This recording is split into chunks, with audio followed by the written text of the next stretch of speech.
34వ అధ్యాయము 10వ వచనం. యోబు గ్రంథము. విజ్ఞానము కలిగిన మనుషులారా, నా మాట ఆలకించుడి.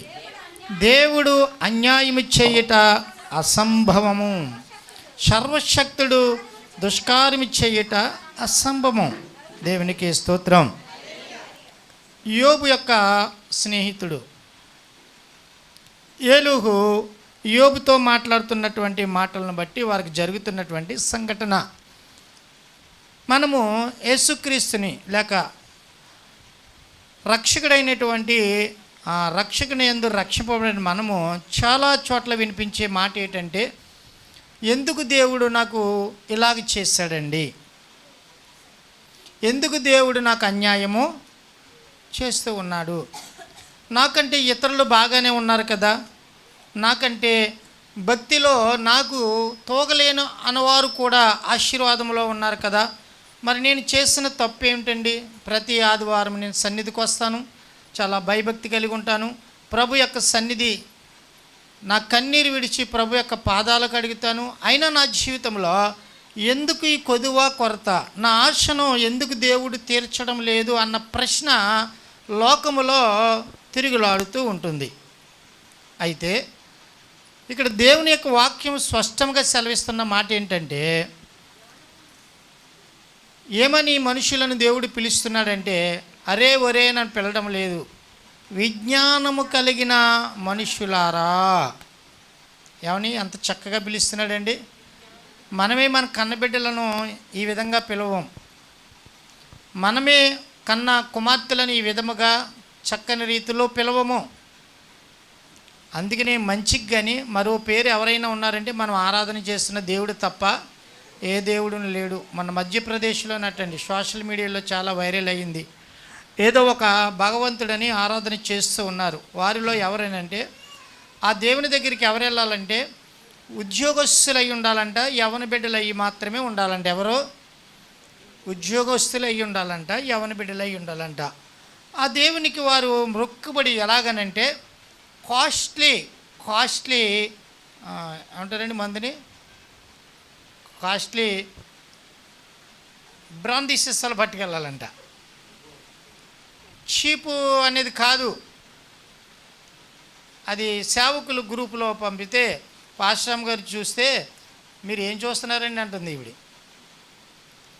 అంటే మనకి కొన్ని గ్రూపులు ఉంటాయి, ఆ గ్రూపులో ఇంపార్టెంట్ మెసేజ్లు పాస్టర్స్ గ్రూపులో మాకు పాస్ చేస్తారు. ఎందుకంటే ప్రార్థన చేస్తామని. ఎక్కడ దుర్మార్గమో లేక ఎక్కడ వైపరీత్యాలు జరుగుతున్నాయో అలాగా మాకు నేషనల్ లెవెల్లో ఒక గ్రూపు క్రియేట్ చేసి పెడుతుంటారు. ఎందుకనంటే మీరు ప్రార్థన చేయండి, సంఘం చేత ప్రార్థన చేయించండి అని.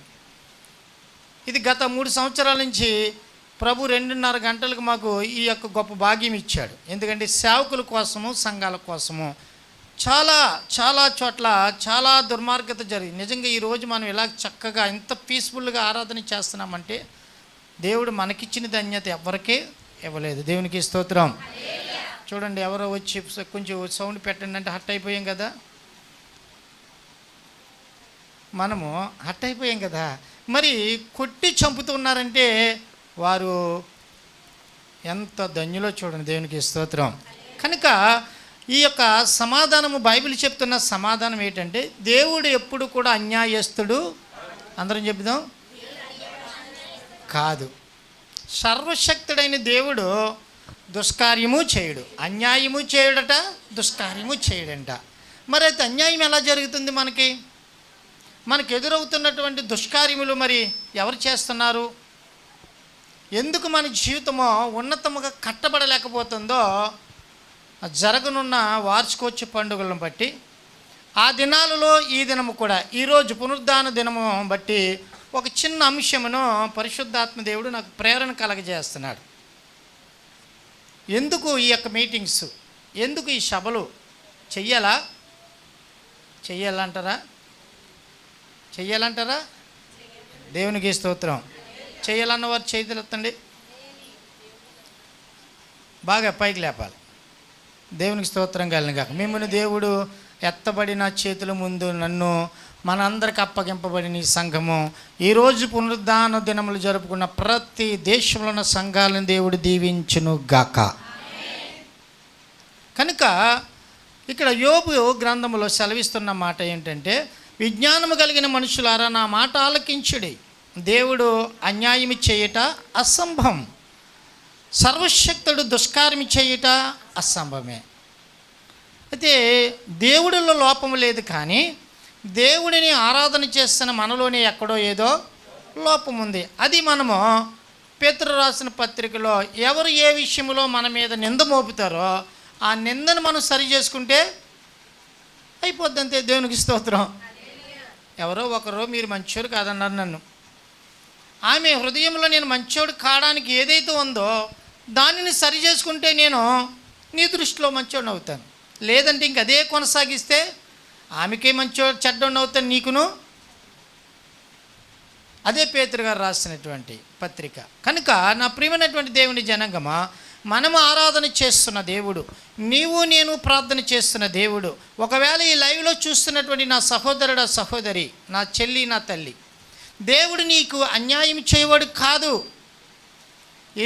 దుష్కార్యం చేయవాడు కాదు.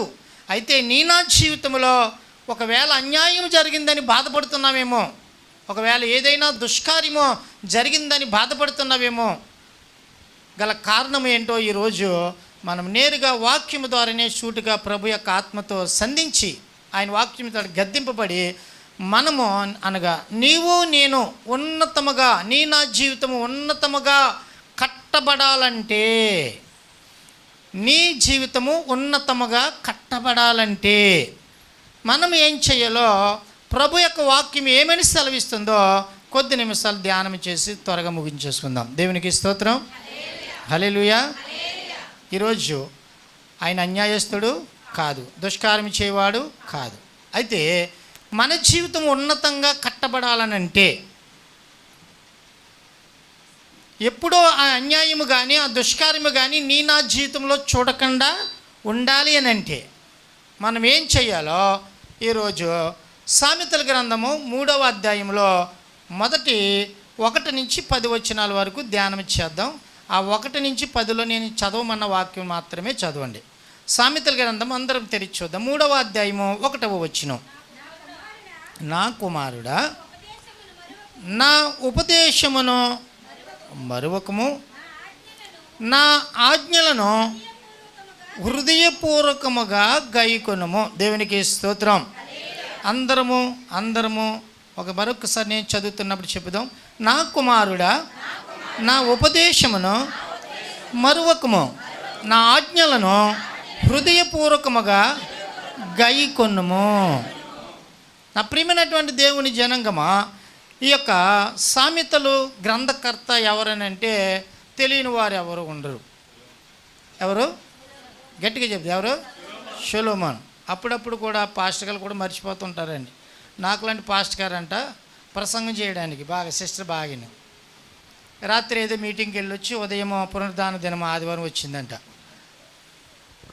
పాస్టర్కి చాలామందికి ఆత్మపూర్ణత దైవజనులకి ఒక చోట చెప్పినది వేరొక చోట చెప్పడానికి ఇష్టపడరు.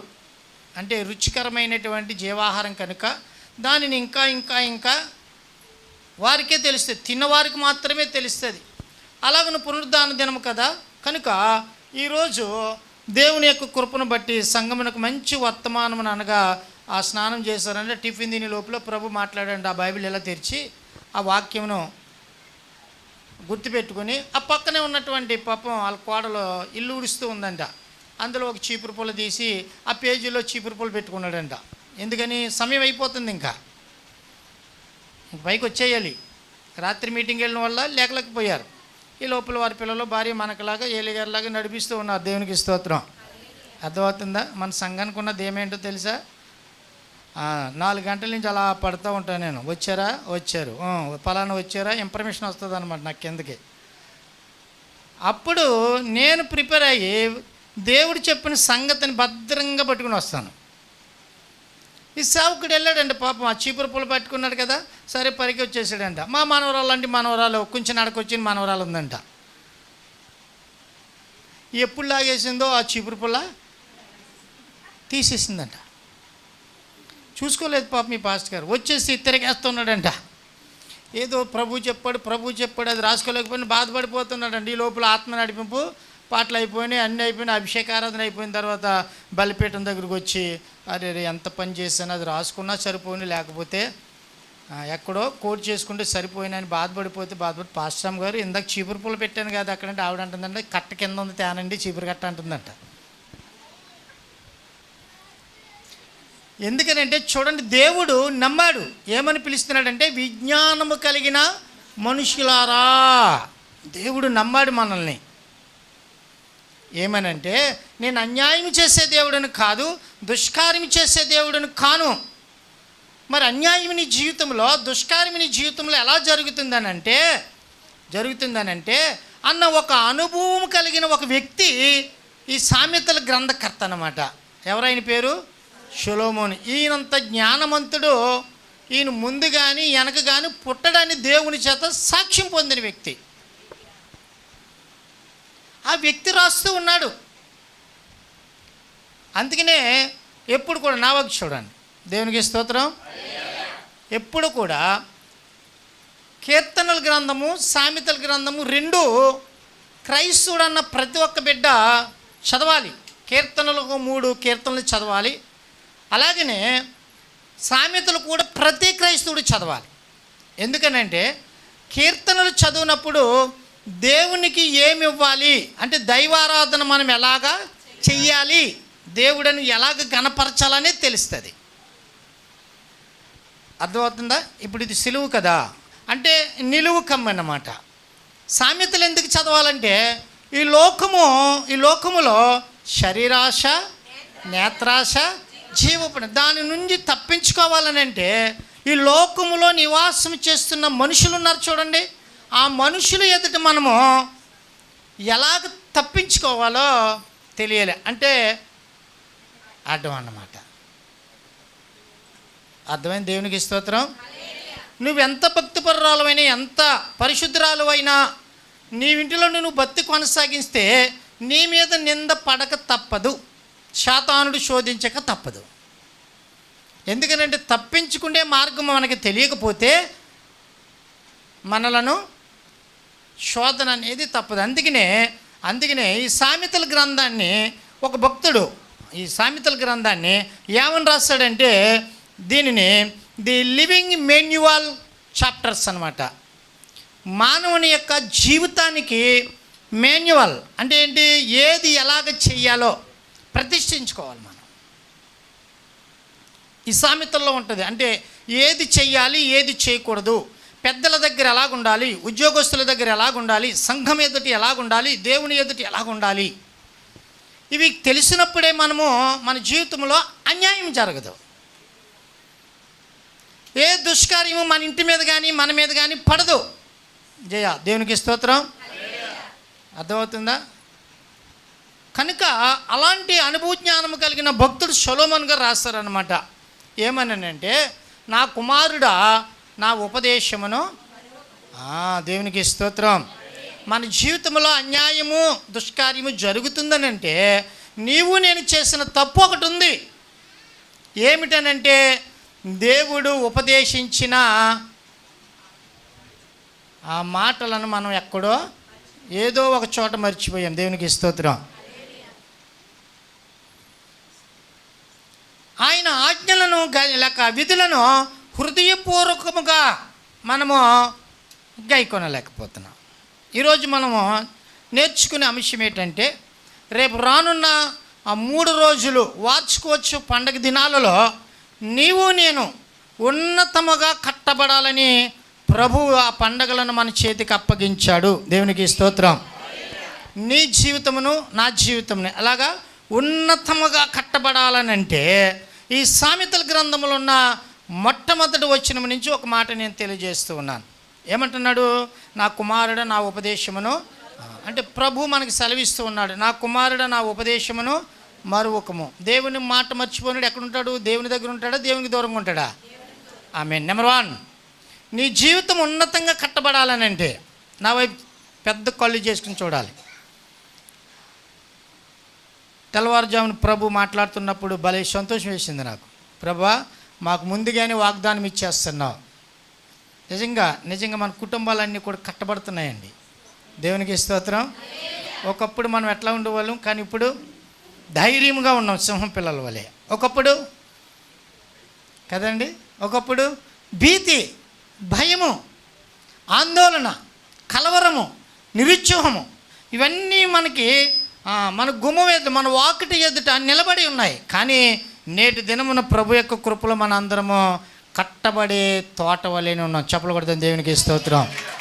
ఒకవేళ ఈ లైవ్ చూస్తున్నటువంటి నా సహోదరి, నువ్వు అనుకుంటున్నావేమో దేవుడు నన్ను ఆశీర్వదించలేదని. కాదు. ఒకప్పుడు నీ స్థితి ఏంటో ఒకసారి, నా సహోదరుడు, ఒకప్పుడు నువ్వు ఎట్లా ఉండేవాడు వచ్చి చూసుకో. ఆయన ఆశీర్వదించే దేవుడు, కట్టే దేవుడు, కానీ త్రుంచే దేవుడు కానే కాదు. నేను విసర్జించే దేవుడు అంతకంటే కానే కాదు. కనుక ఈరోజు ఒక 5 సూత్రాలను, ఒక 5 అర్థమవుతుందా, బ్రైట్ ఫ్యూచర్ అంటారనమాట. అంటే మనం ఉన్నతముగా మన ఫ్యూచర్లో కట్టగలిగే ఒక 5 మాటలను ప్రభు తెలియజేసిన వాక్కులను మీకు చెప్పి త్వరలోనే ముగించేస్తాం. నెంబర్ 1, అందులో నెంబర్ 1, 3వ అధ్యాయం 1వ వచనం చూడండి. నా కుమారుడ నా ఉపదేశమును, ఎందుకనంటే దేవుడు మాట్లాడుతున్నాడు. నా ప్రియకుమారులారు, మీరందరూ కూడా ఏం మర్చిపోయాం మనం? ఈరోజు కూడా చాలామంది, ఈ దినమును కూడా ఈరోజు చాలామంది మరచి దేవునికి దూరముగా తిరిగిలాడుతున్నారు. కానీ నా ప్రియమైనటువంటి దేవుని జనాంగమా, మొట్టమొదటిగా మనము మన జీవితంలో ఉన్నతంగా కట్టబడాలని అంటే ఇక్కడ సొలొమోను గారు చెప్తున్న మాట ఏమిటంటే, దేవునికి దూరముగా ఉన్న వారి జీవితము కంటే ఎవరైతే దేవునికి దగ్గరగా కట్టబడతారో, దేవునికి దగ్గరవుతూ ఉంటారో వారి జీవితంలో దేవుడు ఉన్నతమైన కట్టడాలను దేవుడు వారికి అనుగ్రహిస్తాడు. ఎలా ఉండాలి దేవునికి? దేవుడు ఎప్పుడు మనలో ఉండాలండి. వాతావరణం చల్లగా ఉంది, పెద్ద కొల్లు ఇచ్చి నావంగి చూడండి. కలజోళ్ళు ఉన్నవారు కలజోలు తీసి పక్కన ఇడేద్దాం. ఏమో మీరు ఏం చేస్తున్నారో నాకేం అర్థం కావట్లేదు. నన్ను తప్పుగా అనుకోవద్దు. దేవునికి నా ఆశ అది. కన్న పిల్లలను తల్లి తండ్రి ఉన్నతమైన స్థితిలో పెంచాలనే ఆశ తప్ప మరొకటి ఉండదు. ఒకవేళ మీరు చూడండి, మీరు చేస్తున్న వ్యవస్థలో ప్రభు నన్ను దీవించాలనే ఆశ తప్ప మీలో ఏది ఉండదు. ఒక యజమానుడి దగ్గర ఒక పాలేరు లేక ఒక దాసుడు పనిచేస్తూ ఉన్నాడు. పని చేసినంత చేపు ఆ దాసుడికి ఒకటే గురి ఉంటుంది, నా యజమానుడికి నేను నమ్మకంగా పని చేయాలనుకుంటాడండి. దేవునికి స్తోత్రం. హల్లెలూయా, హల్లెలూయా. కనుక ఎవరైతే దేవునికి దగ్గరగా ఉంటారో, దూరము కాకుండా ఎవరైతే దేవునికి దగ్గరగా కట్టబడతారో వారి జీవితంలో అన్యాయము జరగదు అని అంటున్నాడు. దుష్కార్యము జరగదు. ఫర్ ఎగ్జాంపుల్, లూకాసు వార్త 15వ అధ్యాయంలో ఒక వ్యక్తి ఉంటాడు మనకి. నా వంక చూడండి. 11వ అధ్యాయం 24 వచ్చిన ఇంటికి వెళ్ళిన తర్వాత చదవండి. లూకాసు వార్త 15వ అధ్యాయంలో ఒక వ్యక్తి ఉంటాడు, చనిపోయిన బిడ్డ. ఆయనకే బైబిల్ పెట్టిన క్రైస్తవ తరం పెట్టిన పేరు ఏం పేరు చెప్పండి? చనిపోయి మరలా బ్రతికాడు అంటున్నాడు తండ్రి. ఆ బిడ్డని మనం ఏమంటాం? తప్పిపోయిన కుమారుడు. నిజంగా తప్పిపోయాడా? చనిపోయి బ్రతికాడా? ఎందుకు చనిపోయాడు, ఎందుకు తప్పిపోయాడని బైబిల్ ప్రస్తావన చేస్తుంది అని అంటే, బాగేనండి, తన తండ్రి ఉపదేశంలో కుమారుడు ఆలకించలేదు. అందరూ ఈ తప్పిపోయిన కుమారుడును ఏదో రకంగా చెప్తారు, కానీ నేనైతే ప్రేమిస్తాను. ఎందుకనంటే తండ్రి దగ్గరికి వెళ్ళాడు, 2 కుమారుల్లో వెళ్ళి నా ఆస్తి భాగం నాకు ఇచ్చే అన్నాడు. తండ్రి ఆలోచన లేకుండా ఇచ్చేశాడు. ఈ కుమారుడు ఉద్దేశం ఏంటి? ఎందుకు దేశాంతరం వెళ్ళాడు? ఉన్నతముగా జీవించాలనే కదా. చెడిపోవాలన్నా? నా వంక చెప్పాలి, సమాధానం చెప్పాలి. ఉన్నతంగా బ్రతకాలని కదా. కానీ కుమారుడి జీవితం, తప్పిపోయిన కుమారుడి జీవితంలో ఉన్నతముగా తన జీవితం కట్టబడలేదంటే దేవుని దగ్గర లేడు. మరి ఎక్కడున్నాడనంటే దేవునికి దూరంగా దేశాంతరము పోయాడంట.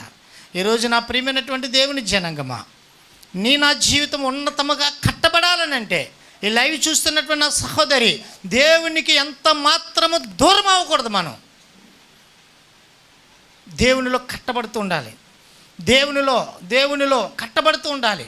దేవునితో సహవాసము, దేవునితో ప్రార్థన, విజ్ఞాపన, యాచనలో మనం ఎప్పుడైతే పాలు పంపులు పంచుకుంటామో వారి జీవితంలో దేవుడు ఉన్నతముగా కట్టడాలను కట్టేస్తూ ఉంటాడండి. దేవునికి స్తోత్రం. నెంబర్ 1 రాసుకోండి, దేవుని చెంత మాత్రమే ఉండాలి. ఈ తప్పిపోయిన కుమారుడు ఎక్కడికి వెళ్ళాడు? దేశాంతరంలోకి వెళ్ళి ఖర్చు పెట్టేశాడంట. దుర్వ్యాపారం ఎలా వచ్చింది? తండ్రి దగ్గర ఉన్నప్పుడు దుర్వ్యాపారం ఉందా?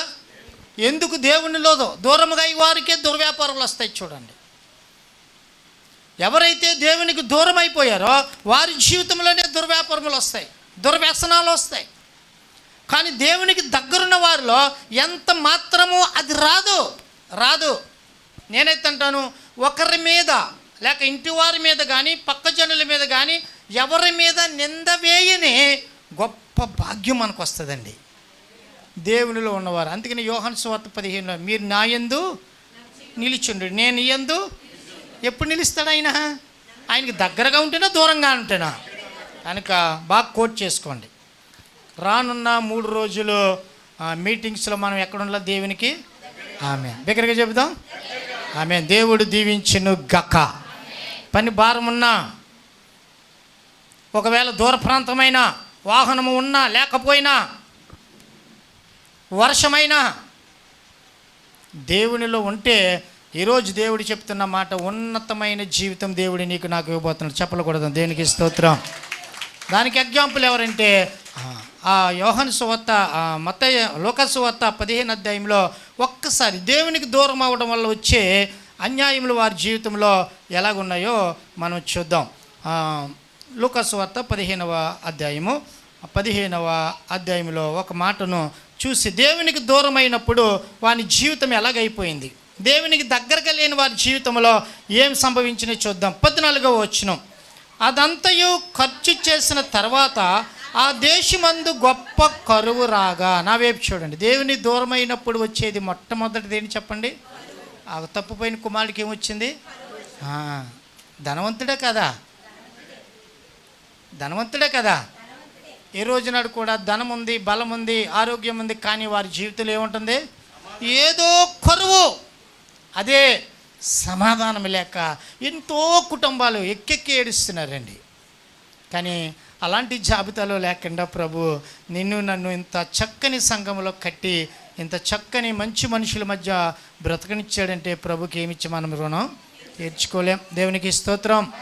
ఎవరైతే దేవునికి దగ్గరగా లేకపోతారో, ఎవరైతే దేవునికి దూరం అయిపోతారో వారి జీవితంలో కరువు. ఎందుకు పెట్టాడండి నాకు ఈ దేవుడు కరువు అంటారు. దేవుడు పెట్టలేదు. నువ్వు దేవునికి దూరం అవ్వడం వల్ల నీ జీవితంలో కరువు నీవే సంపాదించుకున్నావు. నయోమి జీవితంలో బెత్లెహేములో కరువు రాగా ఎక్కడికి వెళ్ళిపోయింది ఆవిడ? దేవుడు చెప్పాడు వెళ్ళమని? లేదు. దేవుని బిడ్డ నిరీక్షణ ఉండాలండి. దేవుని బిడ్డ ఆయన మాట స్వరం వినడానికి చాలా నిరీక్షణ అవసరం. కరువు తెచ్చుకుంది. మళ్ళా నా జీవితం చేదు అంటుంది. దేవుడు ఎప్పుడైనా మన జీవితాలను చేదుగా చేస్తాడా? చేదుగా చేయడానికి ఆయన రక్తం ఇచ్చాడా? లేదే. కనుక నా ప్రియమైనటువంటి దేవుని జనాంగమా, ఎవరైతే దేవునికి దగ్గరగా లేకుండా ఆయనలో కట్టబడలేకపోతున్నారో వారి జీవితంలో ఏది ఉన్నా ఎంత ఉన్నా కరువు తప్ప వారి జీవితంలో సంతోషం అనేది ఉండదు. అలాంటి వారి కోసం మనం అందరం ఏం చేయాలి? ఆమేన్. ఆ 3 దినాలు భారము కలిగి ప్రభువా అటువంటి వారిని అందరినీ మళ్ళా నీ దగ్గర చేర్చుకోనైనా. నేను ప్రభా ఇదిగో నేను చేరదీసే బిడ్డగా నన్ను వాడుకోమని మనం ప్రార్థన చేస్తున్నప్పుడు నా జీవితంలో కరువు అనేది లేకుండా, లేమనేది చూడకుండా ప్రభు నన్ను దీవిస్తాడు. దేవునికి స్తోత్రం. కరువు వచ్చిందంట. ఆ తర్వాత కరువు రాగా వాడు ఇబ్బంది పడగా.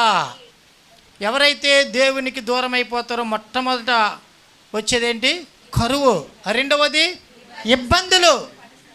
ఇబ్బందులండి. ఈ రోజు నాడు ఎంతున్నా ఇబ్బందికరంగానే ఉంటుందండి. అవునా కదా? ఎంతున్నా నాకు ఇబ్బంది లేదండి అన్నవారు ఎవరైనా ఉంటే చెయ్యొత్తండి. ఒకవేళ ఉన్నాను ఏదో చేయాలన్న ఆలోచన మనకి ముందుకు నడిపిస్తూ ఉంటుంది. ఇబ్బంది. కరువు కానీ ఇబ్బంది కానీ అర్థమవుతుందా? రాకుండా ఉండాలని అంటే మనం ఎవరి దగ్గర ఉండాలి? దేవుని. అందుకనే ఆ కూడికలు ప్రభు మనకి ఇచ్చాడని నాకు చాలా సంతోషమే. దేవునికి స్తోత్రం. ఇబ్బంది అంటే తర్వాత ఇబ్బంది పడసాగి వెళ్ళి ఆ దేశస్తుల్లో ఒకరిని చెంత చేరాడట. ఎవరి దగ్గర? బానిసత్వంలోకి చేరాడట. బానిసత్వంలోకి చేర్చింది ఏంటి చెప్పండి? ఎవరైతే దేవునికి దూరం అయిపోతారో వారు బానిసత్వంలోనికి వెళ్ళిపోతారు. అందుకనే నా కుమారుడా నా ఉపదేశములను మరొకమన్నాడు. అంటే అర్థం ఏంటంటే, మీరు ఇంటికి వెళ్ళిన తర్వాత చదివితే ద్వితీయోపదేశ కాండము 8వ అధ్యాయము 1-4 వచనాలు చదివితే ఆ మాటకు అర్థం ఏంటంటే, నా ఉపదేశం నువ్వు మర్చిపోవద్దని ఐగుప్తి దాస్యత్వము నుండి విడిపించాడు దేవుడు. కరువు ఉంది, ఇబ్బంది ఉంది, వారి ఆశలు అడియాశలుగా మిగిలిపోతున్నాయి. వారు ప్రార్థన నిజముగా ప్రభు సన్నిధికి వెళ్ళినప్పుడు దేవుడు ఐగుప్తి దాస్యత్వం నుండి విడిపించి ఒక గొప్ప వాగ్దానం ఇచ్చాడు. మీరందరూ అభివృద్ధి పొందాలి, నేను చూపించిన వాగ్దాన దేశమును స్వతంత్రించుకోవాలి. ఆయన చెప్పిన ఉపదేశం ఏంటో తెలుసా?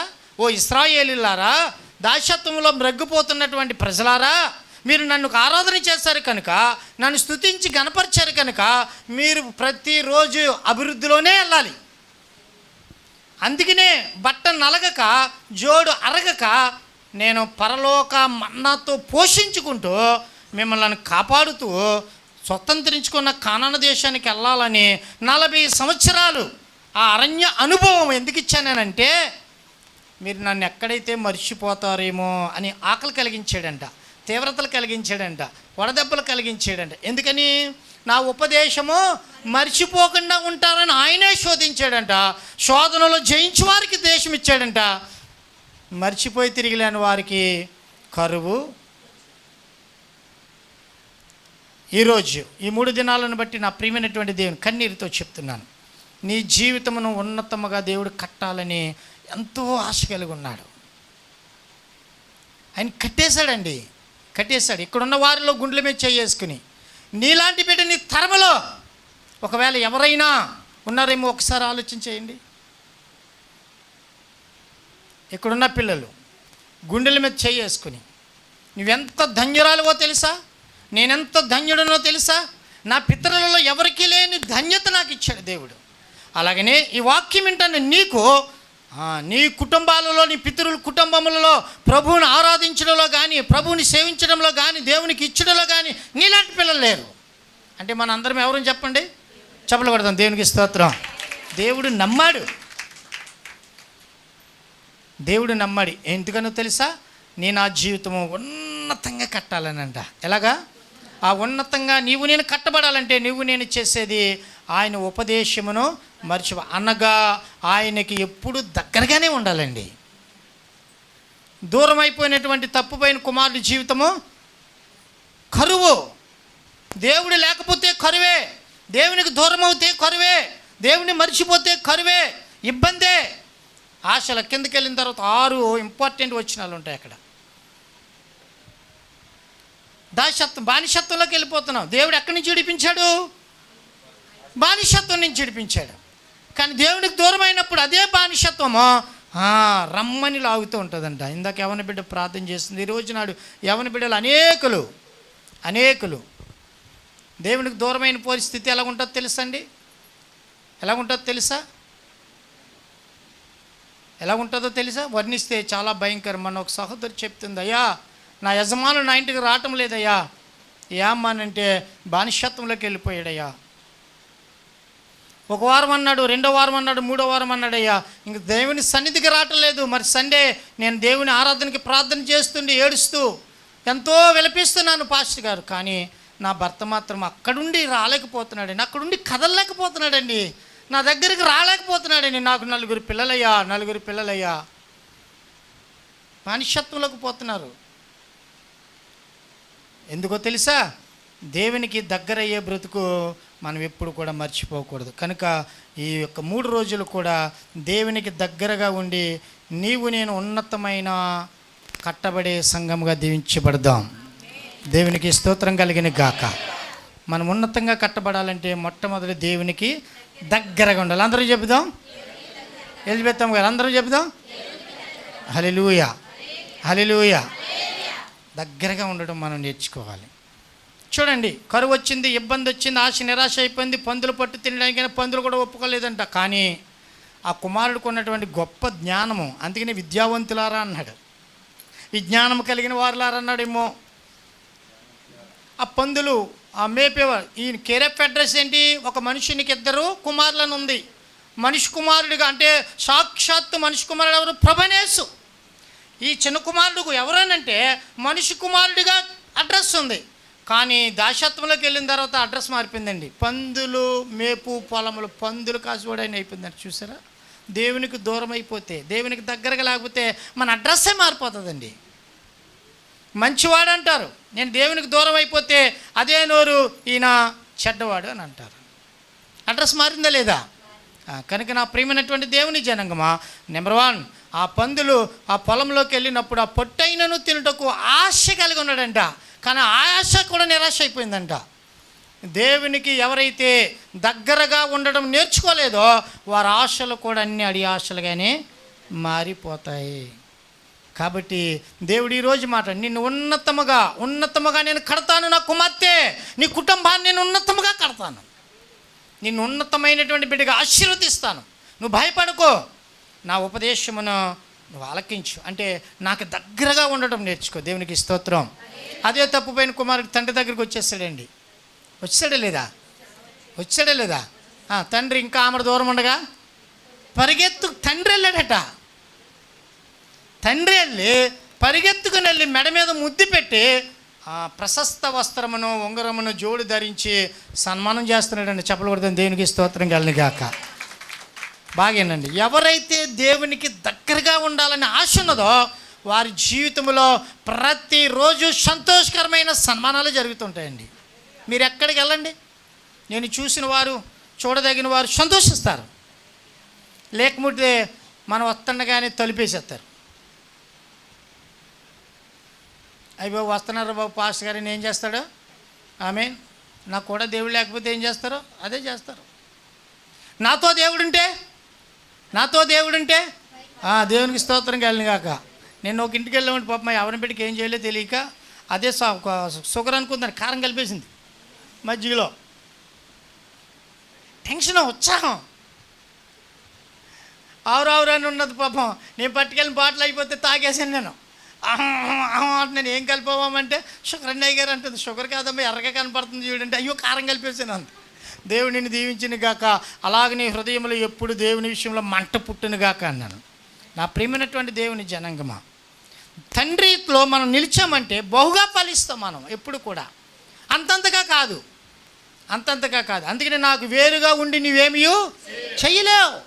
ఆయన దగ్గరకు రావాలి. ఆయన దగ్గర ఉన్నప్పుడే నా కుటుంబాలు, నా పిల్లలు, నా జీవితాలు ఉన్నతంగా కట్టబడతాయి.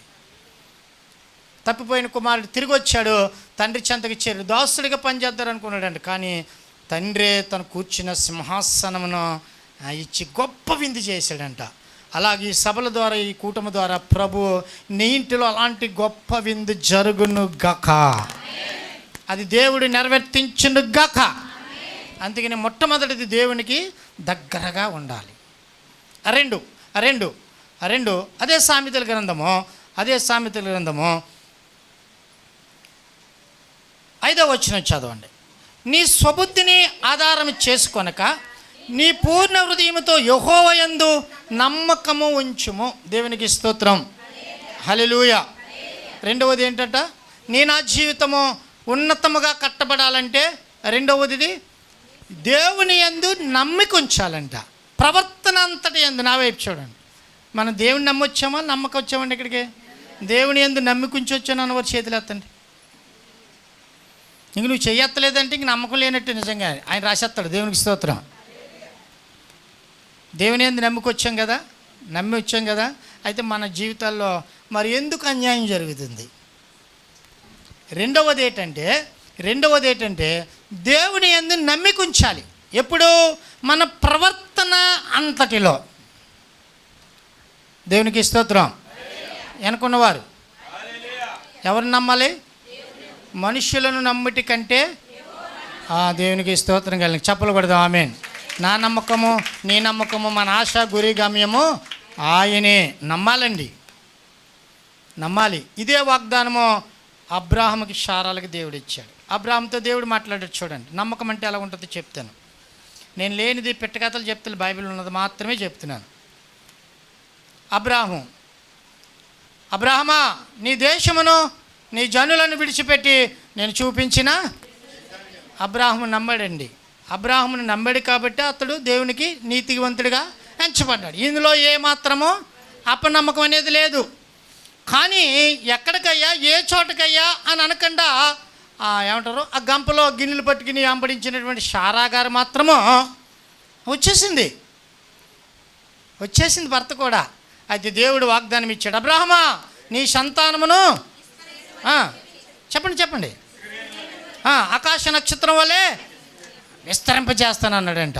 అబ్రాహం గారు నమ్మారా లేదా? శారమ్మ గారు నమ్మారా లేదా? నమ్మారా? నమ్మితే హాగర్ని ఎందుకు పంపింది?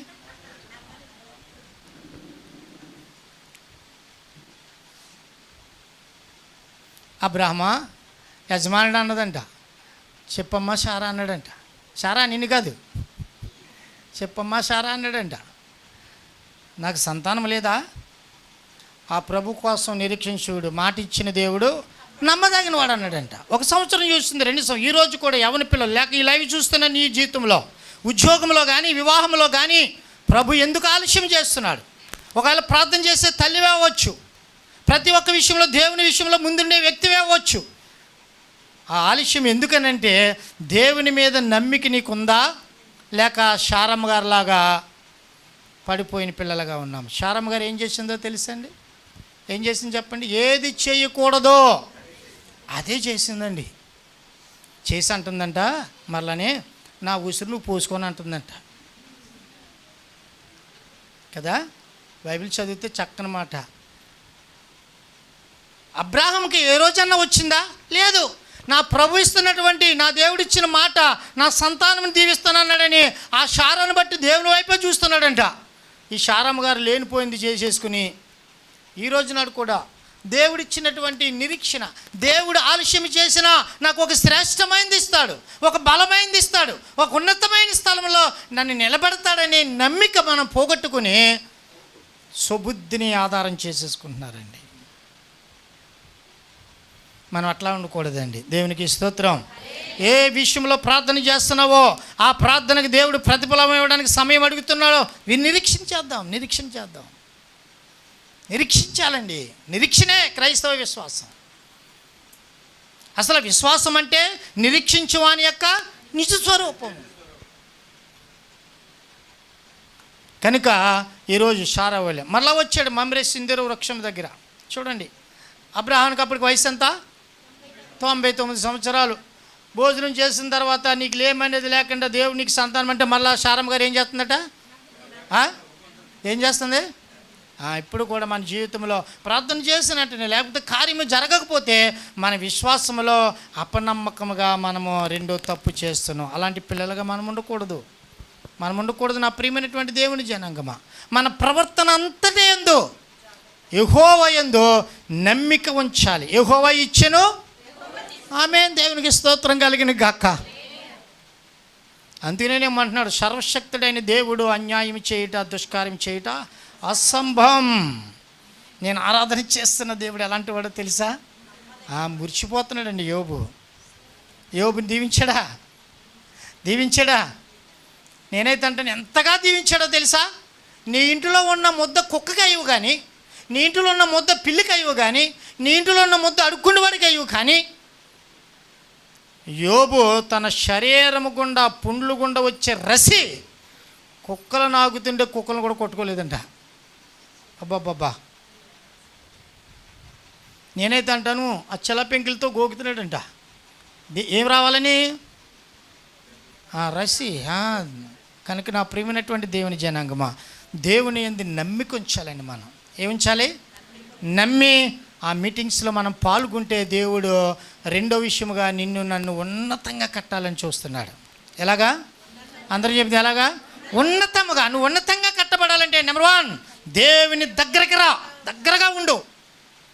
రెండు, దేవుని యందు నమ్మిక ఉంచి మనము మన ప్రవర్తన అంతటి యందు ఆయన యందే మన గమ్యము, మన గురి, మన ఆశ, మన ధ్యాస దేవుడే దేవుడే దేవుడే. ఈ రెండవ లక్షణం ఉండాలని ఎవరు చెప్తున్నారు చెప్పండి? ఈ మాటలు ఎవరు చెప్తున్నారు? జ్ఞాని అయిన సొలొమోను. ఒక అనామకుడు లేక చదువు లేనివాడు కాదు, మరి ఎవరు చెప్తున్నారండి?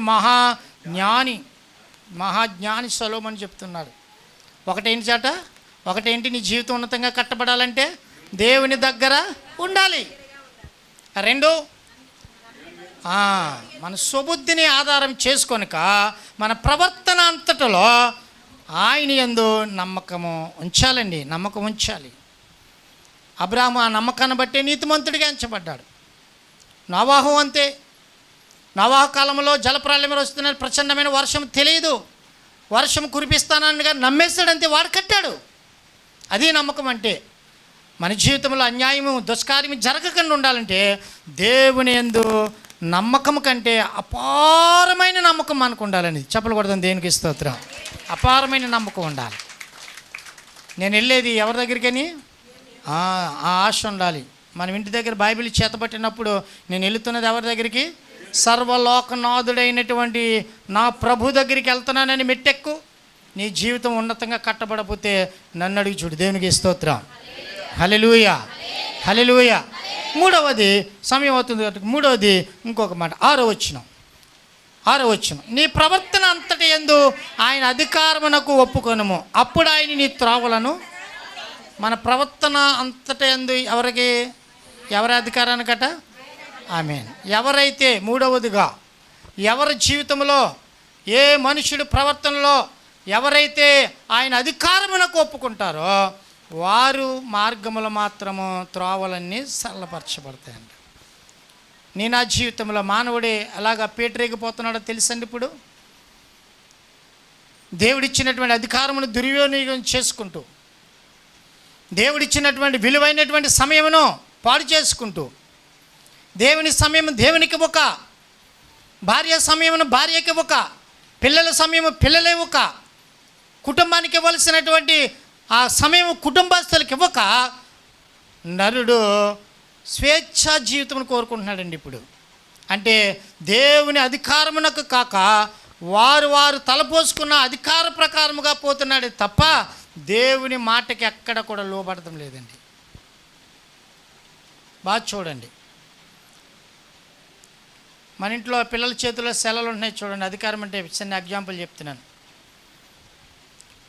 ఆ పిల్లల్ని సెల్ చూసేటప్పుడు పిల్లండి, వారి మాట తప్ప మన మాట, ఒకవేళ ఇనే కుమారుడు ఉండి ఇది అయిపోయి అంటున్నారు, ఉండు అంటే చూసేది ఎక్కడ పెండింగ్ పడకూడదు, మనం మాత్రం పెండింగ్లోనే ఉండాలి. ఎందుకంటే వారి జీవితంలో ఈరోజు పునరుద్ధాన దినం కదా, ఈ లైవ్ చూస్తున్న సహోదరు మిమ్మల్ని విమర్శించడం లేదు.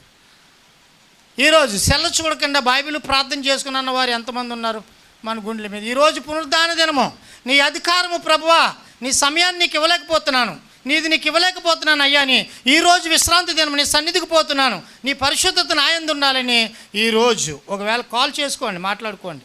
అంతే తప్ప సెలలోకి వెళ్ళి ఎంతమంది ఉన్నారు మనకు మనం విమర్శన చేసుకుందాం. పిల్లలకు అదే, పెద్దలకు అదే, వృద్ధులకు అదే. మనం చెప్పను లేదో, నేను ఒకసారి మీటింగ్కి వెళ్తే ఏలి గారి సమానులు అని చెప్పాను కదా మొన్న ఆదివారం. ఆయన మేము వెళ్తే గోగుతూ ఉన్నట్టు సెల్లని ఎవరో కొనిచ్చారండి పాప, నీకులండి పెట్టి ఎంత పెద్ద సెల్లో. నేను అన్నాను, తండ్రి గారు ఎవరినైనా సరే నేను ఎప్పుడైనా సేవకునని ఎవయా ఏలి గారు అని అన్ను, లేదా బ్రదరు లేదా నాన్నగారు అని అంటాను. ఆ పిలుపుని వారు కాపాడుకుంటే ధన్యులు, ఆ పిలుపుకి తగిన జీవితం వారు తలపోసుకుంటే దౌర్భాగ్యులు. నాన్నగారు ఇది మీకు అవసరమా అని అంటే, మీరు రావడం లేట్ కదని చూస్తానంట. ఏం చూస్తారు చెప్పండి? కన్నీటితో చెప్తున్నాను నేను. మన భక్తి దేవుని అధికారానికి ఒప్పుకోవాలని అంటే సెల్ చూస్తేనట పక్కన వేరొకరు ఉండాలంట. భార్య కానీ, బిడ్డ కానీ, స్నేహితుడు ఎవరైనా వారు ఆత్మీయతకు, నీ ఆత్మీయతకు సరిపోయిన వారు ఉండాలంట. ఈ రోజున అన్యాయం జరుగుతుందంటే, దుష్కార్యం జరుగుతుందంటే దేవుని అధికారమునకు ఒప్పుకోకుండా నువ్వు ప్రార్థనాపరుడివే అని అధికారమునకు ఒప్పుకోకుండా చేసేది ఒకటి ఉంది. అది ఎక్కడో లేదు, మన ఇంటిలో ఏలుబడి చేస్తూ మన జేబులో ఉంది, పాకెట్లో ఉంది, ఎక్కడ పడితే అక్కడ ఉందండి. మనం అలా ఉండకూడదండి. దేవునికి స్తోత్రం. అర్థమవుతుందా? హల్లెలూయా. అందుకనే టచ్ సెల్లులు ఉన్న వారికంటే ఏమంటారు, ఏం ప్యాడ్, కీప్యాడ్ ఉన్న సెల్లులు మంచిది. వారికి ఒకసారి చప్పలు కొడతాం. దేవునికి స్తోత్రం. హల్లెలూయా. కనుక నా ప్రియమైనటువంటి దేవుని జనాంగం, మూడోది ఏంటి? నీవు ఉన్నతముగా కట్టబడాలంటే మూడో మాట ఏంటి చెప్పండి? ఆయన అధికారమును మాత్రమే ఒప్పుకోవాలి. ఎవరి అధికారానికి? ఆమేన్. బాగానండి. ఇందులో కూడా బైబిల్లో ఈ అధికారం అనగానే ఒక బిడ్డ మనకు గుర్తుకొచ్చేస్తాడండి. పోతీఫెరకు అమ్మబడిన. ఆమేన్. దేవుడు మేము దీవించిన గాక. మీరు చెప్తే అభిషేకం నాకు దిగుతుంది. హల్లెలూయా. మన మధ్య దేవుని సన్నిధి ఉంది. బాగిను. ఇక మీదటి ఈ వాక్యం ఉన్న నీ మీద దేవునికి తప్ప అధికారం నీకు కానీ నీ స్వబుద్ధికి కానీ లేదని దేవుడు ఎన్నుకుంటున్నాడు. అంత ఉన్నతంగా దేవుడు చూస్తున్నాడు. అంత ఉన్నతమైన బిడ్డగా దేవుడు నమ్మాడు నిన్ను. అర్థమవుతుందా? దేవునికి స్తోత్రం. కనుక ఆ పోతీఫెరకు అమ్మబడినటువంటి యోసేపు అన్నల చేత అమ్మబడినటువంటి యోసేపు ఎక్కడున్నాడు? పోతీఫెర ఇంట ఐగుప్తులో ఉన్నాడు. దేవునికి స్తోత్రం. ఉన్నాడా లేదా? ఆయనకి ఏ అధికారం ఇవ్వబడ్డది చెప్పండి? ప్రతి దాని మీద అధికారం ఇచ్చాడు. పోతీఫెర ఇచ్చాడా లేదా? దానిని చూస్తేనేమో తన భార్య అన్నదట, నా మీద కూడా నీకు. చూసారండి? కానీ యోసేపు రైట్స్ నా యజమానుడు అన్నిటి మీద ఇచ్చాడు, కానీ నా యజమానుడు భార్య అయిన నీ మీద నాకు నా దేవుడు అధికారం ఇవ్వలేదని పారిపోయాడటండి. దేవునికి స్తోత్రం కలిగింది గాక. ఏం చేశాడట? పారిపోయాడట. ఈ రోజు నాడు నేను యవనస్తుడననే అధికారము యవన బిడ్డలను పట్టి పీడించేస్తుంది. నువ్వు యవనస్తురాలు అని వీరిని ఈ అధికారం ఏమవుతుంది? తోసుకుని ఈడ్చేస్తుంది. మన పాస్టర్ గారు మేము వస్తుంటే ఒక కుర్రాడు పెద్ద బండి మీద అలా స్కిట్లు కొడుతూ వెళ్తూ ఉన్నాడు. ఒరే బాబు వెళ్ళొచ్చండి, మీకు ఇలా ముసలి బండి అనుకున్నారు ఏంటి అన్నాడు. అంతే. కొంచెంసేపటికి వెళ్ళి చూసేసరికి పడుకుని ఉన్నాడు. అదే చెప్పిన చెయ్య ప్రభు ఈ బిడ్డకే మరణము నుండి తప్పించండి అని ప్రార్థన చేయవలసి వచ్చింది. ప్రియమైనటువంటి దేవుని జనాంగమా, ఒక అధికారి. అందుకనేనేమో ఉన్నతముగా దేవుడు యోసేపును ఫరో దగ్గర ప్రధానమంత్రి చేసే చెప్పలు పడుతుంది. దేవునికి స్తోత్రం. అలాంటి దీవెన సంఘము పైకి దిగి వచ్చిన గాక. అలాంటి నువ్వు చేస్తున్నటువంటి ప్రార్థన ద్వారా నువ్వు ఏ చోటున్న దేవుడు అలాంటి దీవెన నీకు కలిగించేయను గాక. దేవుడిచ్చిన అధికారమును ఎంత మాత్రం మనము పోగొట్టుకోకూడదు. ఎవరున్నారయ్యా? యోసేపు ఎవరున్నారు ఇక్కడ? ఒకవేళ ఎవరైనా బయట సైనికులు ఉంటే నువ్వు పొమ్మంటే పోతారు, నేను పొమ్మన్నా పోతారు. అలాంటి అధికారులు మన ఇద్దరమని అన్నదట. కానీ నన్ను చూస్తున్నటువంటి ఒక సర్వాధికారి అయిన దేవుడు ఒకడున్నాడు. నువ్వు యవనస్తుడు, చెయ్యి తొందర పెడుతుందండి ఏదైనా సరే. కానీ యవ్వనమునిచ్చినటువంటి దేవుని గుర్తు చేసుకున్నాడు ఎవరు? అందుకనే మూడవది, ఎవరి జీవితము ఉన్నతంగా కట్టబడాలని దేవుడు చూస్తున్నాడంటే నెంబర్ 1 దేవునికి దగ్గరగా వచ్చేవారు. నెంబర్ 2 వారి ప్రవర్తన అంతటిలో దేవుని యందు నమ్మకం ఉంచిన వారు. 3 వారి ప్రవర్తన అంతటిలో అధికారమునకు ఒప్పుకున్నవారు. చెప్పలు కొడతాం. దేవునికి స్తోత్రం. దేవుని అధికారమునకు ఒప్పుకోవాలి. అదే ఫిలిష్తీయులను నాశనం చేయడానికి దేవుడు మరొక బిడ్డను పుట్టించాడండో. ఎవరు ఈయన అధికారం ఎందుకు ఉపయోగించాడు? తిమ్మనాడు వెళ్ళాడు, ఒక పెళ్ళిని చేసుకున్నాడు. ఆ పెళ్ళి కాకముందే మంతనాలు పెట్టాడు, మాయ చేశాడు, పొడుపు కథలు పొడిచాడు. చివరికి నా బలం చూడండి అని 300 నక్కలకు ముళ్ళేశాడు. అర్థమైందండి? నా బలం చూడండి అని గాడిద ఎముకతో 1000 మందిని చంపేశాడు. చివరికి చివరికి చూడండి, తన అధికారము మూడవ స్త్రీ అయిన దెలీలా ఒళ్ళో పడి చనిపోయాడట. ఇప్పుడు ఎవరు చేశారు చెప్పండి అన్యాయం? చాలామంది ఏమంటారో తెలుసండి, సంసోను దేవుడు పుట్టించాడు కదండి, మరి అక్కడికి వెళ్ళకుండా కాపాడాలి కదండి. అక్కడికి వెళ్ళమని చెప్పాడా దేవుడు? చెప్పాడా? ఒకవేళ ఈ లైవ్ చూస్తున్న నా సహోదరుడా, యవన కుమార్తె, యవన కుమారుడా, ఇంకా నీ వాక్యం వింటుండగా బైబిల్ తీసే అధికారం కూడా పోగొట్టుకున్నావేమో, బైబిల్ తీయకుండా వాక్యం వింటున్నావేమో. ఒకవేళ ఈ వాక్యం చెప్తున్నప్పుడు నీలో శాతానుడు ఇంకా ఏయో ఐడియాస్లు కల్పిస్తూ సందిగ్ధంలో పెడుతున్నాడేమో. రా, ఆయన అధికారమును ఒప్పుకునే బిడ్డగా మారిపో. అప్పుడే నీ జీవితం ఉన్నతముగా కట్టబడుతుంది. ఎవరైతే దేవుని కొరకు, ఎవరైతే దేవుని యొక్క కృపలో వర్ధిల్లబడతారంటే ఆయన అధికారమును ఒప్పుకోవాలండి. ఆయన అధికారమును ఒప్పు తండ్రి అయిన దేవుని యొక్క అధికారము ప్రభువైన యేసుక్రీస్తు కల్వరి శిలువ రక్తములో చివరి రక్తం బిందువు లేకుండా కార్చినప్పటికీ తండ్రి నీ చిత్తమే జరిగించన్నాడు, కానీ నా చిత్తము కానీ మనుషుల చిత్తము కానీ. దేవునికి స్తోత్రం. హల్లెలూయా, హల్లెలూయా. కనుక మూడోది ఏంటండి? ఎవరి అధికారాన్ని ఒప్పుకోవాలి? వారి జీవితమే ఉన్నతంగా కట్టబడుతుంది.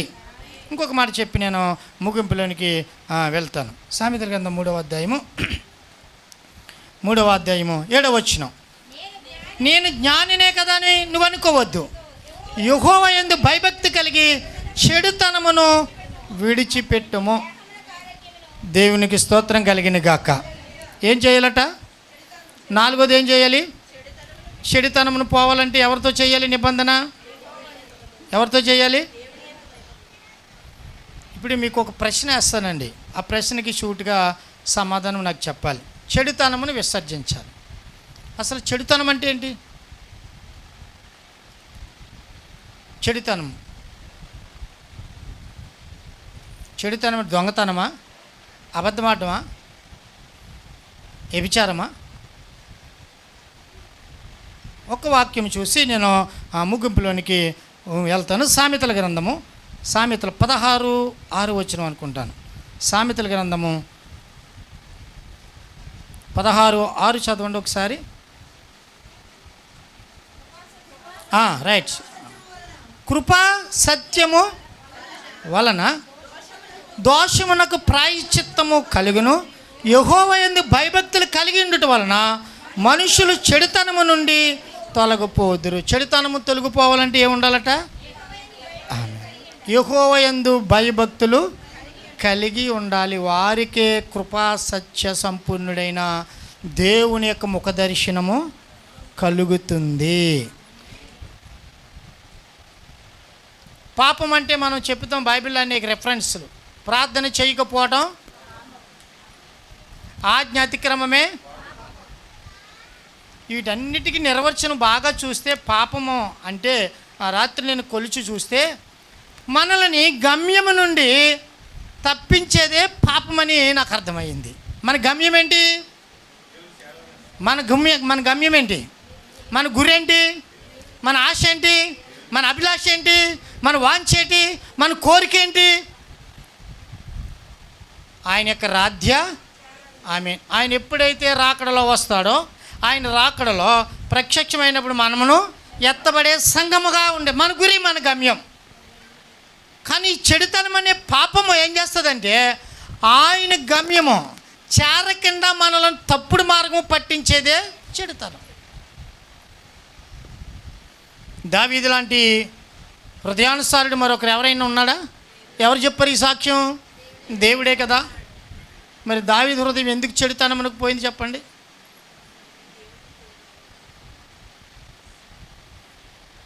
యుద్ధము చేయవలసిన దావీదు, సైన్యాన్ని కాపాడుకోవాల్సిన దావీదు, దేవుడి నిబంధనను జ్ఞాపకం చేసుకుని బ్రతుకుతున్న దావీదు చూడకూడని ఒక స్త్రీని చూశాడు, ఆకర్షించేసిందంతండి. ఆ ఆకర్షణ ఎలాగొచ్చిందో తెలుసా? నేను రాజుని, ఈ రాజ్యముపై నాకు గొప్ప అధికారం ఉంది, ఏదైనా తినొచ్చు, ఏదైనా త్రాగొచ్చు. దేవుని మర్చిపోయింది అప్పటి వరకు. అంటే దేవుని యందు భయము భక్తి మర్చిపోయాడు. మన జీవితంలో నీవు నేను ఉన్నతముగా దీవించబడాలంటే నువ్వెక్కడున్నా, ఏ చోటున్నా, నేను ఎక్కడున్నా, వేరే చోట ఉన్నా దేవుని యందు ఏముండాలి? భయము ఉండాలి. భయం ఉంటే సరిపోదు, భక్తి ఉండాలి. భక్తి ఉండి భయం లేకపోయినా పని అవ్వదు. ఎక్కడ చూడండి బైబిల్లో భయభక్తి అని ఉంటుంది. దేవునికి స్తోత్రం కలిగిన గాక. భయపడక అన్నది మాత్రం దేవుడిచ్చే మాట. భయపడకని వాగ్దానాలు ఉంటాయి. అందుకనే నా ప్రియమైనటువంటి దేవుని జనాంగమా, 4వది మనం ఉన్నతముగా మన జీవితం కట్టబడాలని అంటే భయము భక్తి శ్రద్ధలతో ఆయన దగ్గరకు వచ్చి ఆయన అధికారమునకు ఒప్పుకొని మన స్వబుద్ధిని ఆధారం చేసుకొనక ఆయన యందు నమ్మకం ఉంచితే వారి జీవితంలో ఉన్నతమైన దేవుడు ఉన్నతమైన కార్యాలు చేస్తూనే ఉంటాడండి. అలాంటి కృప నిన్ను ఆవరించబడిన గాక. ఈ వాక్యం వినిచిన సహోదరుడు అలాంటి అభిషేకం దిగి వచ్చిన గాక. భయము భక్తి ఉండాలండి. ఆయన యందు భయము భక్తి ఉంటే నేను ఆ జీవితంలో చూడలేని గొప్ప కార్యములు చూస్తాం. ఏ కార్యములు? నువ్వెన్నడూ చూడలేని కార్యాలు చూస్తావు. నువ్వెన్నడూ వినలేని గొప్ప మాటలు వింటావు. దేవునికి స్తోత్రం కలిగిన గాక. అలాంటి కృపకు పాత్రలుగా ఇక్కడ కూర్చునున్న ఈ వినుచున్న నిన్ను దేవుడు ఉన్నతంగా కట్టాలని నేను చూస్తూ ఉన్నాను. నా కుమార్తె నేను చూస్తూ ఉన్నాను. నా కుమార్తెని నేను చూస్తూ ఉన్నాను. ఉన్నతమైన కట్టడాలు కట్టాలని నీ యందు ఒక గొప్ప ప్రణాళిక ఆయన వేసుకుంటూ ఉన్నాడు. సజీవమైన రాళ్ళుగా కట్టాలని నిన్ను హెచ్చిస్తూ ఉన్నాడు దేవుడు. ఆ దేవాది దేవునికి ఒక్కసారి బిగ్గరగా చప్పలు కొట్టి దేవుని మహిమపరిద్దాం. దేవునికి స్తోత్రం కలిగిన గాక. కనుక నా ప్రియమైనటువంటి దేవుని యందు భయము భక్తి. దేవుని యందు భక్తి అంటే శ్రమ అయినా వేదనైనా యోబుని తీసుకోండి, లేక దరిద్రుడి ఇంటి పేరు కలిగిన లాజరు తీసుకోండి. లాజరు ఇంటి పేరు ఏం పేరు? దరిద్రుడు అంట. మరి ధనవంతుడి ఇంటి పేరు ధనవంతుడే. కానీ నెమ్మది పొందే స్థలంలో ఎవరున్నారు?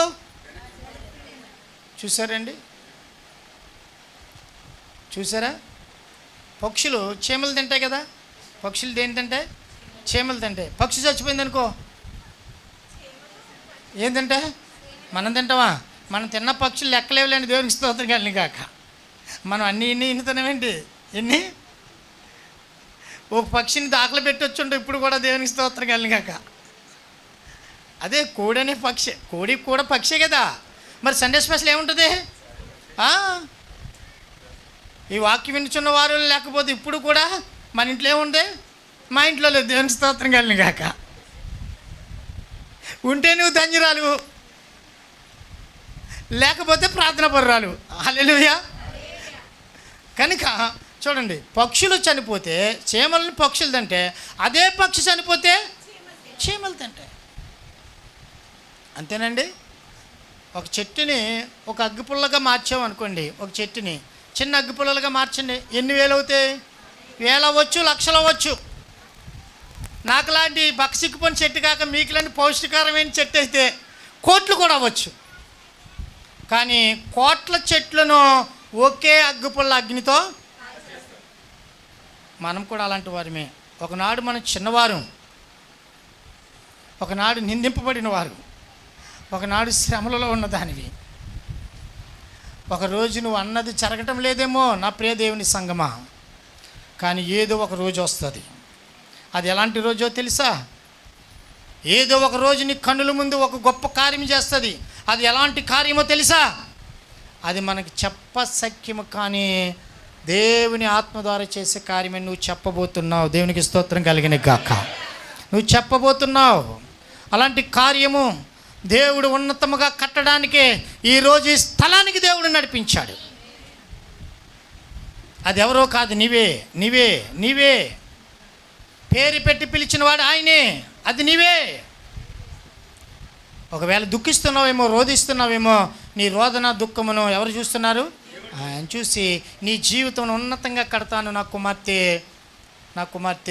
నువ్వు ఎలాగుండాలి? భయము భక్తి కలిగి జీవించాలన్నాడు. దేవునికి స్తోత్రం కలిగిన గాక. 4. 5వది ఇంకొక మాట చెప్పి ముగింపులోకి వెళ్ళిపోతాం మనం. 9వ వచనం. నీ రాబడి అంతటిలో ప్రథమ ఫలమును నీ ఆస్తి భాగమునిచ్చి యెహోవాను ఘనపరచుము. దేవునికి స్తోత్రం. లాస్ట్ 5వది ఏంటండి? నీ రాబడి అంతటిలో ప్రథమ ఫలము నీ ఆస్తిలో భాగము దేవునికి. ఆమేన్. దేవునికి స్తోత్రం కలిగిన గాక. దీనికోసము వివరించక్కర్లేదండి. వివరణలోకి వెళ్ళిపోతే మనం ఎక్కడికెక్కడికో వెళ్ళిపోతాం.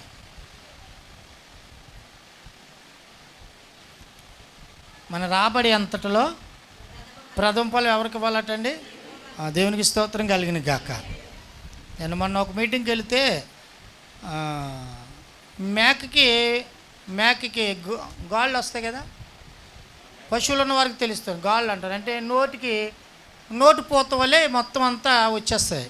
అప్పుడు గిట్టలకు కూడా నడవలేదు, అంటే గిట్టలకు కూడా పుళ్ళు వచ్చేస్తాయి అన్నమాట. అంటే మేత తినలేదు, నడవలేదు, అది చచ్చిపారిపోయే అవకాశం, అప్పుడు చనిపోయే అవకాశం కూడా ఉంది. ఒకసారి దేవునికి స్తోత్రం చెప్దాం.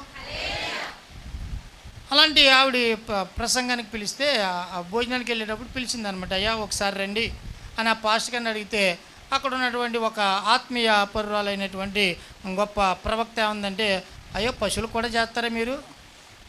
పశువులు కూడా చేస్తారా? ప్రార్థనలో ఉంది. ప్రార్థనని వరం ఇచ్చాడు కాబట్టి ఆవిడ ఆశించింది. ఆవిడ ఆశ తీర్చడమే. నాకు అది పశువా, పిల్ల, కుక్క, మనిషా ఏమో, మరి మీరు మనుషులకే చేస్తారేమో, నేను అన్నిటికీ చేస్తానని నవ్వుతూ చిరునవ్వుతో వెళ్ళిపోయానండి. దేవునికి స్తోత్రం. ఆ పాపం ఆ మేక పడిపోయింది, నురగలకి ఎక్కేస్తూ ఉంది. ప్రార్థన చేశాను. ప్రార్థన చేసేటప్పుడు ఆ రెండో రోజు, మొదటి రోజు అయింది, వారం రోజులు మీటింగ్స్ అనమాట. మళ్ళీ దేవుని కొరకు లాస్ట్ రోజుని పిలిచారు నన్ను. అంటే మొదటి రోజు లాస్ట్ రోజు దేవుడు అవకాశం ఇచ్చాడు. అవకాశం ఇచ్చినప్పుడు ప్రభు యొక్క కృపను బట్టి ఆమె ప్రసంగం జరుగుతూ ఉంది. మధ్యలో ఆమె ఒక మేకని తన భుజాల మీద ఎత్తుకుని తీసుకొస్తుంది. ఆ స్త్రీ ఏ మేకని? దేవుడు మేము దీవించిన గాక. నేను అలాగని అనుకున్నాను. ఆ మేకని భుజాల మీద ఎక్కించుకుని తీసుకుని వస్తుంది. అప్పుడు నేను అనుకున్నాను, ప్రభువా ప్రార్థన చేసిన మేక బ్రతికినట్టుగా ఉంది, దానికి ఇంకా సరిగా నడక రావాలో లేకపోతే ఆ బిడ్డ దేవుని ఆత్మతో దేవునికి ఇచ్చేయడానికి తీసుకొస్తుందో నాకు అర్థం కాక ఆ బిడ్డను బట్టి చక్కని కానుకని తీసుకొస్తున్న తల్లికి ఒకసారి చప్పలు కొడతారనేసి చప్పలు కొట్టించాను. వచ్చి మేకని ఇక్కడ పెట్టేసింది. దేవునికి స్తోత్రం కలిగిన గాక. పాస్టర్ గారు నేను పరవశులు అయిపోయాం. సాక్ష్యం సమయం ఇచ్చేసాం. ఆవిడకి ప్రసంగం అయిపోయింది. పాస్టర్ గారు సాక్ష్యం చెప్పు అన్నారు. నేను మేకను తీసుకొచ్చానండి. ప్రభు కృపను బట్టి పాస్టర్ గారు ఇద్దరు వచ్చి పాపం ఇద్దరిని కనపరిచింది. ఇద్దరిని తీసుకొని వచ్చి ప్రార్థన చేశారని మేక బతికిందండి. ఆ మేకను నేను ప్రభుకి ఇస్తున్నానండి అంతే. ఆ పాస్టర్ గారు అన్నారు, ప్రార్థన చేసినటువంటి మేకే కదమ్మన్నారు. కాదయ్యా అంది. ప్రార్థన చేసిన మేక అంటే కాదయ్యా. మరి ఏంటి అని అంటే, అయ్యా అది బలహీన పడిపోయిందయ్యా, అది ఇంకా కుదురు పడడానికి కొద్ది సమయం పడుతుంది. అది బ్రతికింది, మేత తింటుంది, నడుస్తుంది. కానీ ఈ మేక ఎవరిదో తెలుసా? మీరు వచ్చినప్పుడు అవతల గదిలో దీని వ్యాధి దానికి అంటుకుపోతుందని భద్రంగా దాచాను. శ్రేష్టమైన మేక ఇది, ఆరోగ్యకరమైన మేక. నా ప్రభుకి ఇచ్చేటప్పుడు నేను ఎలాంటిది ఇవ్వాలి? దేవునికి స్తోత్రం. ఆ బిడ్డలో అబ్రహం కనపడ్డాడు నాకు. నా ప్రియమైనటువంటి దేవుని జనాంగమా, నువ్వు సభల విషయంలోనే కాదు, వార్చుకొచ్చే విషయంలోనే కాదు, ప్రతి పునరుద్ధరణ ఈ లైవ్ వింటున్న నా సహోదరి, నీ మనసు ఉత్సాహించిన కొలది ప్రభువుకు ఉత్సాహంగా ఇవ్వడమే నేర్చుకో. బాధతో కానీ, దుఃఖంతో కానీ, బరువుతో కానీ ఇచ్చావా, అది నీకు నాకు మేలు కాదు, ఆశీర్వాదం కానీ కాదు. మరి ఏది అని అంటే ఉత్సాహముగా ఇచ్చేవాని దేవుడు. ఆమేన్. దేవునికి స్తోత్రం కలిగిన గాక. దేవునికి స్తోత్రం కలిగిన గాక. శ్రేష్టమైనదయ్యా నా దేవునికి ఇచ్చాను అన్నప్పుడు నాకు ఒక చిన్న తలాంతి పుట్టిందండి. ఇక్కడ ఎవరైనా మందలు కాచుకునే వారు ఉంటే పాస్టర్ గారు మేక ఏం చేసుకుంటారు అని లేచి, అయ్యా చిన్న సాక్ష్యం చెప్తానని ఆ మైకి తీసుకుని ఆ మేకను బట్టి ఎవరి మందలలో దేవుడి యొక్క బిడ్డగా ఆ మేక ఎవరి మందలో ఉంటుందో వారిని దేవుడి శ్రేష్టముగా ఆశీర్వదిస్తాడని అనగానే బాగేనండి. 10,000 రూపాయలకి ఆ చిన్న మేక పిల్లని పాడుకున్నారని చెప్పలు కొడుతుంది. దేవునికి స్తోత్రం. నిజంగా మొన్న వచ్చి తను ఇక్కడే ఎదులంక పట్టణంలో సతీష్ అన్న కుర్రడు చెన్నడు, అయ్యా మీరు మేకపిల్లని పాడుకున్నాను నేను 10 ఏళ్ళకి 350 గొర్రెలు దేవుడు నాకు ఆయన ఆశీర్వదించాడు అన్నాడు. ఒక్క సంవత్సరంలో ఎంతమంది అయిందంట? కనుక 5వది మన రాబడి అంతటిలో ప్రథమ ఫలం ఇవ్వాలి. ప్రథమ ఫలం అనగా ఉత్సాహముగా ఇవ్వాలి, ఉత్సాహముగా ఇవ్వాలి, బాధతో కాదు, దుఃఖముతో కాదు. కనుక అంతకంటే రోమిలు రాసిన పత్రికలో సజీవ యాగముగా మనం ఏమవ్వాలి? దేవునికి ఆమేన్ సమర్పణ అవ్వాలి. వారు మాత్రమే దేవునికి దగ్గరగా ఉండగలరు. ఇది వెంటనే ఏమనుకుంటారంటే కానుకల్లోకి వెళ్ళిపోతుంది ఈ మాట.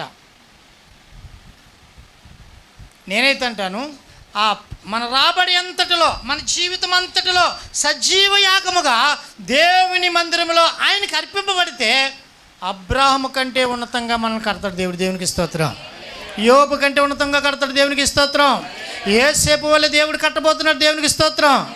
నేనైతే అంటాను, ఒలివ తోట వల్లే నీ ఇంటిలో నీ పిల్లలు ఎదిగిన మొక్కల వలె ఉంటారు, నీ కుమార్తెలు నగరానికి చెక్కబడిన మూల స్తంభాలే ఉంటారు, నీ భోజనపు బల్ల చెట్టు.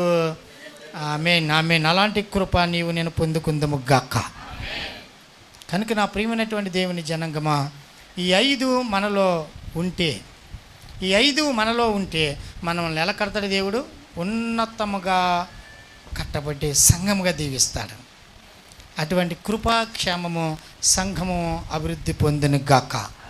రానున్న ఆ 3 రోజులు 4వ రోజు జరగనున్న విందులో ప్రభు నిన్ను నన్ను అలాగ వాడుకును గాక. లేచి నిలబడి చిన్న ప్రార్థన చేసుకుని మనం ముగింపులోనికి వెళ్దాం. లేచి నిలబడదాం అందరం కూడా. పాస్టర్ ఒక పాట పాడి వేళలో లేచి నిలబడి ఒక పాట పాడి వేళలో దేవుని కానుకలు సమర్పణ చేసి